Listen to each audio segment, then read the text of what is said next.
सर्व मित्रमैत्रिणींना तुमच्या लाडक्या मंजूचा नमस्कार।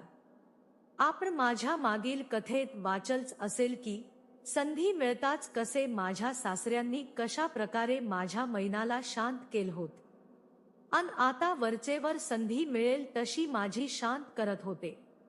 त्यामुळे माझे आयुष्य सुखात व आनंदात जाऊ लागलं होतं। मी खूपच खुश होते। त्यामुळे माझ्या शरीरात पण बदल होऊ लागले होते। मी पहिल्यापेक्षा अधिकच मादक दिसायला लागले होते। तस एकदा माझ्या सासऱ्यांनी बोलून पण दाखवलं होतं। तस मी त्यांना म्हटलं, बाबा ही तर सगळी तुमचीच करतूत आहे। बाबा असंच सुख आपण एकमेकांना देत राहूया। तसही आपल्याला एकमेकांची गरज आहेच। त्यावर बाबा पण होकार देत म्हणायचे, हो ग मंजू, आता आपल्याकडे दुसरा पर्यायच नाही बघ। माझे पती आकाश पण ही मला अधून मधून भेटायला येत असत। असेच दिवसामागून दिवस जात होते। 7 ते 8 महिने झाले असतील अन माझ्या सुखाला कुणाची तरी दृष्ट लागली। त्या दिवशी आकाश घरीच होते अन दुपारी अचानक बाबांची तब्येत बिघडली होती। आकाश म्हणाले की त्यांना पॅरालिसिसचा झटका आलाय। त्यांनी ताबडतोब गाडी काढून मोठ्या हॉस्पिटलमध्ये नेले। बरोबर आई आणि मी पण गेले होते। डॉक्टरांनी आवश्यक टेस्ट करून घेतल्या अन त्यांना ICU मध्ये ऍडमिट करून घेतलं होतं। माझे थोरले दीर पण त्यांच्या बायकोला घेऊन आले होते। मग ते डॉक्टरांना भेटले होते। त्यांनी सांगितलं की रिपोर्ट आल्यावरच योग्य ट्रीटमेंट देता येईल। पण आता त्यांना अंडर ऑब्झर्वेशन मध्ये ठेवले, काळजी करू नका आणि पेशंट बरोबर एकानेच कुणीतरी थांबा। इथं आमचा स्टाफ व्यवस्थित काळजी घेईल। मग आम्ही एकत्र येऊन बाबांच्या आजारपणाबद्दल विचार विनिमय करत बसलो होतो। माझे दीर म्हणाले, तुम्ही सगळे घरी जा, मी इथे थांबतो। इतक्यात आई म्हणाल्या, अरे वसंता, त्याची काही गरज नाही, मी थांबेन इथं। तसही इथं सगळी व्यवस्था आहे, तुम्ही सर्व घरी जा बघू, खूप उशीर झालाय। रात्रीचे 9:00 वाजलेले होते। माझे दीर व त्यांची बायको त्यांच्या गाडीतून निघून गेले होते। मग आकाशने गाडी काढली अन आम्ही दोघी तिथून निघालो होतो। मग ते मला म्हणाले, मंजू खूप उशीर झालाय तर आपण बाहेरच एखाद्या चांगल्या हॉटेलमध्ये जाऊन जेवण करूयात, तू आता घरी जाऊन कधी बनवणार? मग मी पण त्यांना होकार दिला होता। मग आम्ही दोघी हॉटेलमध्ये जेवण केलं अन घरी जाईपर्यंत 10 वाजले होते। मग दार बंद करून दोघी सरळ रूम मध्ये शिरलो होतो। आज पहिल्यांदाच मी त्यांना इतक्या जोशात बघून चकितच झाले होते आणि मलाही तेच हवं होत।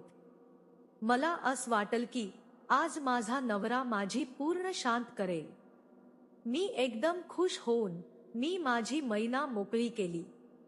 त्यांचा छोट्या फक्त 5 इंच लांबीचा व 1.5 इंच जाडीचा होता। पण आता माझ्या मैनाला सासऱ्यांच्या लांबलचक व मोठ्या रत्नाची सवय झाली होती। त्यामुळे यांच्या छोट्यानी मला जाणीव होत नव्हती। पण मी त्यांना प्रोत्साहन देत होते। पण 5 ते 7 मिनिट धक्के मारताच त्याच पाणी गळाल होत व माझी मैना अधिकच पेटून उठली होती। पण काय करणार, ते मस्त तोंड फिरवून शेजारीच झोपी गेले आणि मी त्यांच्या शेजारी तळमळत माझ्या बोटनीच काम भगवल होत अन झोपी गेले होते। दुसऱ्या दिवशी सगळं आवरून आम्ही दोघी हॉस्पिटलमध्ये गेलो होतो। आमच्या आधीच माझा मोठे दीर तिथे आले होते आणि डॉक्टरांना भेटले होते। रिपोर्ट पाहून त्यांनी सांगितले की 5 ते 6 दिवस ट्रीटमेंट चालू ठेवूयात। जर त्यांच्या शरीराने साथ दिली तर सर्व काही ठीक होईल, नाहीतर त्यांचं अर्ध शरीर काम करणार नाही अन त्यांना सतत दुसऱ्यावर अवलंबून राहावं लागेल असं म्हणाले होते। ते ऐकून माझ्या मनात विचाराच काहूर माझं होतं। मला माझं आयुष्यच उद्ध्वस्त झाल्यासारखं वाटत होत।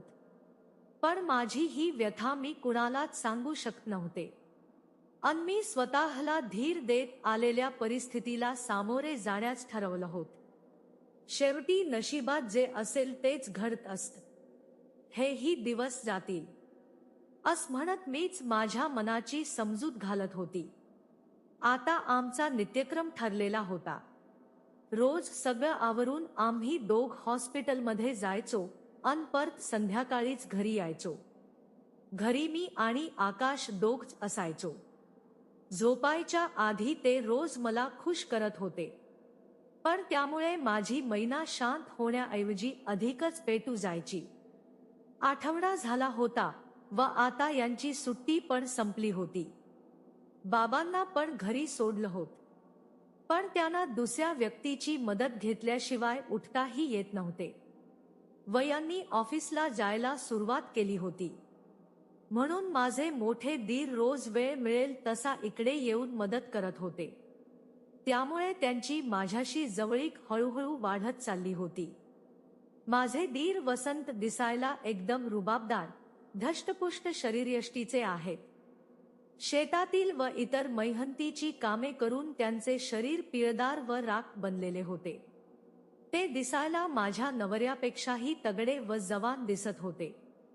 ते आकाशपेक्षा 2 ते 3 वर्षांनी मोठे होते, पण तसे दिसत नव्हते. ते आले की मला न्याहाळत असत. एकदा मी किचनमध्ये काम करत असताना ते पाणी घ्यायच्या निमित्ताने माझ्याजवळ येऊन म्हणाले, काय मंजू, पहिल्यापेक्षा तू खूपच भर आल्यासारखी दिसतेस. काही गोड बातमी वगैरे आहे का? त्याच ते बोलणं ऐकून मी मनातून एकदम खुश झाले होते. मी संधीचा फायदा घेत त्यांना म्हटलं, इश भाऊजी, तुम्ही पण ना. अस काही नाही हो, तेवढा वेळ तुमच्या भावाकडे आहे कुठे. ते ऐकून ते त्यांच्या दोन्ही हातांनी माझे कडक झालेले दाबत म्हणाले, मंजू, काळजी करू नको, मी तुला हवा तेवढा वेळ देत जाईल. त्यांच्या राख हातांनी ते माझे दाबू लागले होते. त्यांच्या राख हाताच्या स्पर्शाने मला घायाळ केलं होतं. मला त्यांची दाबायची पद्धत मला खूपच आवडली होती. असं वाटत होत की असंच त्यांनी रगडत राहा. मी खोटा प्रतिकार करत माझी कंबर मागे ढकलत त्यांना, सोडाना भाऊजी, आईनी पाहिल तर काय होईल. पण ते मला अधिकच दाबून धरत होते. मी कंबर हलवून त्यांना मागे ढकलत होते, पण त्यांना खूप मजा वाटत होती. शेवटी माझी अवस्था बघून त्यांनी मला सोडल अन पाणी घेऊन बाहेर गेले होते. पण इकडे पूर्ण ओली झाली होती का कुणास ठाऊक, पण त्यांचा ते वागणं मला योग्य वाटू लागलं होत. मी माझे टरबूज बाहेर काढून पाहिल तर ते चांगलेच लालभडक झाले होते. त्यांना कोणीतरी खाऊन टाकावे असे मला वाटत होते. मी तसेच माझे हात माझ्या फळावरून फिरवले अन भाऊजी हॉलमधूनच स्मितहास्य करत माझ्याकडे पाहत होते. अशा प्रकारे आमचा नित्यक्रम चालू होता. बाबांच्या आजारपणाच्या निमित्ताने भाऊजी आणि मी खूपच चांगले फ्रेंड झालो होतो. दोघांनाही एकमेकांना करत राहावंस वाटत होता, पण हवी तशी संधी आम्हाला मिळत नव्हती. तरी पण भाऊजी गपचूप मला बोलायचे आणि कधी कधी त्यांचा रत्न पण दाखवायचे. मी तेवढ्यावरच समाधान मानून घ्यायची. असेच दिवस जात होते. बाबांना घरी येऊन जवळपास 15 दिवस झाले होते आणि हॉस्पिटलमध्ये 8 दिवस ॲडमिट होते. म्हणजे बाबांनी मला शेवटच पाणी पाजल होत त्याला 1.5 महिना झाला होता. दिवस कामात निघून जात असे, पण रात्री मला भाऊजींच्या आठवणीने झोप लागत नसे. मला कोणाच्या तरी बोरवेलच पाणी प्यावस वाटायचं, पण मी तळमळत झोपून जात असे. असेच एक दिवस आकाश ऑफिसला जाताना मला म्हणाले की मी 2 दिवस बाहेर जाणार आहे. तस मी आई बाबांना पण सांगतो. तस काही लागलं तर दादा आहेच मदतीला, काय असेल तर त्याला सांग. अन ते आई बाबांना सांगून निघून गेले होते. मग मी माझ्या कामाला लागले होते. दुपार झाली तरी भाऊजी अजून आले नव्हते का कुणास ठाऊक, पण ते येण्याची आतुरतेने वाट बघत होते. मग आम्ही जेवण करून घेतली. आईने बाबांना जेवण भरवलं होतं. मग बाबांना त्यांची औषधे मी दिली होती. मग बाबा झोपी गेले होते. नंतर आई पण दुसऱ्या बेडवर झोपल्या होत्या. मग मी बाहेर हॉलमध्ये येऊन दरवाजा ढकलून सोफ्यावर बसून टीव्ही बघत बसले होते. मी एकटीच असल्याने टीपॉयवर दोन्ही पाय लांब करून बसले होते. वरून फॅनची थंड हवा मला लागत होती. थंड हवेची झुळूक माझ्या वाढलेल्या गवताला हलवत होती. त्यामुळे मला वेगळीच मजा येत होती. मी सोफ्याला मागे डोके ठेवून मजा घेऊ लागले होते. पण माझा डोळा कधी लागला कळलंच नाही. नंतर माझी झोपमोड झाली. मला माझ्या गवतात जरा जास्तच हालचाल झाल्यासारखे वाटले. मी डोळे उघडून पाहिलं तर समोर भाऊजी उभे होते. मी तर खूप घाबरले होते. मी डोळे उघडताच ते माझ्या विहिरी काठच्या गवतावर हात फिरवत माझ्या विहिरीची खोली रुंदी तपासायला सुरुवात केली होती. पण मी त्यांना नको मनात किचनमध्ये गेले होते. तेवढ्यात आईंचा आवाज आला. मंजू कोण आलंय? मी किचनमधून पाणी घेऊन येत म्हटल. आई भाऊजी आलेत. इतक्यात भाऊजींनी पाणी घेत बाबांच्या रूम मध्ये गेले. तर आई म्हणाल्या, काय रे वसंता, आज इतका उशीर? काही काम होत का? तसे भाऊजी म्हणाले, अग बायको अनमोल गावाला गेली. तिच्या माहेरी तिला बसमध्ये बसवूनच येतोय. काहीतरी कार्यक्रम आहे. 2 दिवसांनी येणार आहेत. त्यावर आई म्हणाल्या, ठीक आहे. मग आता तू 2 दिवस इकडेच राहा. तसही आकाश पण 2 दिवस बाहेर जाणार आहे कामानिमित्त. ते ऐकून मी मनातून खूपच खुश झाले होते. भाऊजी आईच्या समोर बसले होते आणि मी आईच्या मागे चिटकून उभी होते. भाऊजी पण खुश झाले होते. त्यांनी मला इशारा मारत आईला हो म्हणून सांगितलं. भाऊजी टक लावून बघत होते. माझ्या कपिलाची वळवळ चालू झाली होती. मी माझ्या कपिलाला शांत करत स्मितहास्य केलं. तस त्यांनीही नकळतपणे रत्न दाखवत मला प्रतिसाद दिला होता.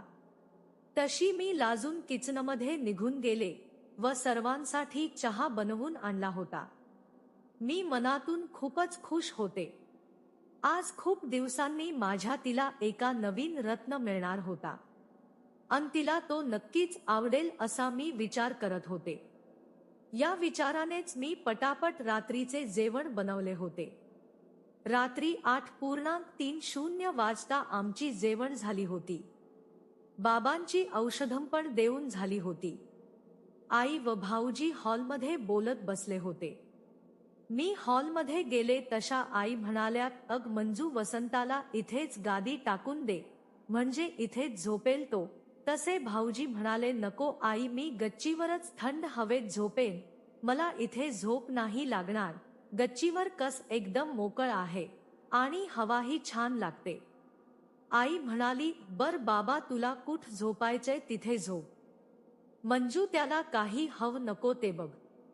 ते ऐकून भाऊजी म्हणाले, अग आई, माझ मी करतो मैनेज. उगाच तिला कशाला वरखाली करायला लावते. तिला तीच काम आवरू दे. मी किचनमध्ये भांडी घासत त्याच बोलणं ऐकत होते. रात्रीचे 9:30 वाजलेले होते. आई, मी गादी घेऊन जातोय गच्चीवर झोपायला. तू पण झोप आता. मी किचनमध्ये भांडी हिसळत होते. तेव्हा भाऊजी सरळ किचनमध्ये आले आणि माझ आमरस पेत माझ्या गालांवर पापी करत म्हणाले, मंजू, ये लवकर, आता नाही, धीर धरवत ग, अस म्हणत ते त्यांचा रत्न माझ्या विहिरीत झोकावत होते. मी पण माझी डगा त्यांच्या भल्या मोठ्या रत्नावर हुसळत म्हणाले, हो भाऊजी, मलाही आता सहन नाही होत. हो भाऊजी, चला, मी पण आलेच एवढ हांबरून. मग भाऊजी गच्चीवर निघून गेले होते.